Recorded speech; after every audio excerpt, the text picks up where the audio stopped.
The way forward is for the Ruto regime to calm down, stop the arrogance of chest thumping, sit down and talk to the doctors. You cannot say there is no money, yet we see you splashing our money on luxury items. The tea alone taken at State House is enough to meet the doctors' demands. So let's get serious. We call out the Ruto regime for the callousness in handling or mishandling the doctors' strike, thereby causing untold suffering and loss of lives of citizens.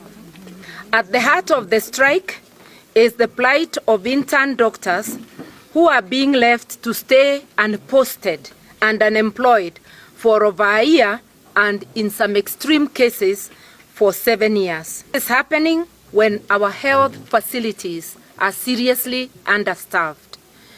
In other words, we really need the services of the interns who have now not been posted. It's also happening when our health facilities are ill-equipped. It is unconscionable for the regime to continue splashing taxpayers' money on non-essential luxury items like motor vehicles, new pavilions in State House, fancy umbrellas, to name but a few. Of citizens do not matter to this regime, and that their priority is their own comfort and that of a select few. We condemn this in the strongest terms possible. As Kenyans, we deserve better. The fertilizer scandal is yet another demonstration of callousness of this regime, selling fake fertilizer and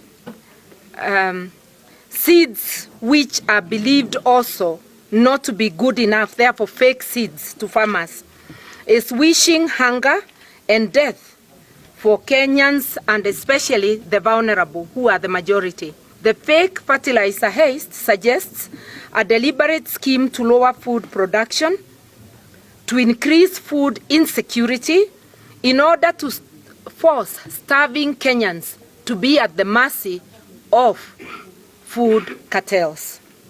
It is a sadistic act by those entrusted with the task of making the nation food secure.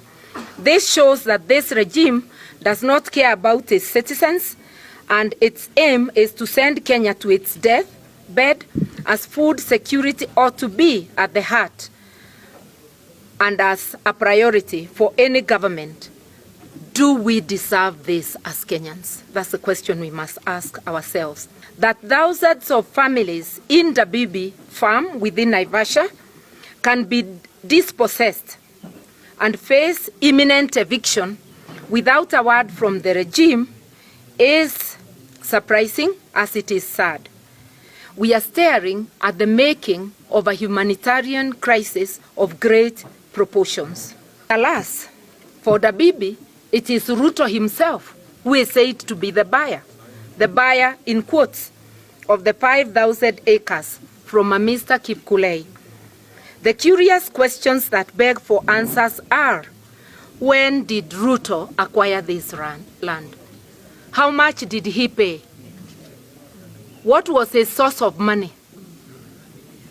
Because hatujui kama ako na shamba ya pesa. We just want to know that he was a bona fide purchaser. So what was his source of money? Did his due diligence inform him that there were over 40,000 families living on the farm? Because that is something that is known to any member of the public. Any special reason that Dr. Ruto's ownership has only been revealed when he captured state power? Why not before? And now that he has state power, could he consider removing the GSU from Dabibi while ownership issues are sorted out? Otherwise, it appears that there is high-handedness when the man sitting at the helm of the state is unleashing GSU on hapless citizens who are also waiving title deeds. He tells us he has title, but so do the people living in Dabibi. How will it be arbitrated when he is using state power to drive these people away and to make them fear. The Dabibi issue, we are hot on the heels because these are Kenyans, these are Nakuru people that are being displaced. So we really welcome Her Excellency to take over the matter so that we arbitrate on that issue. About the cost of living, people are on their knees. That is the truth. And as Nakuru people, we are very, very unhappy.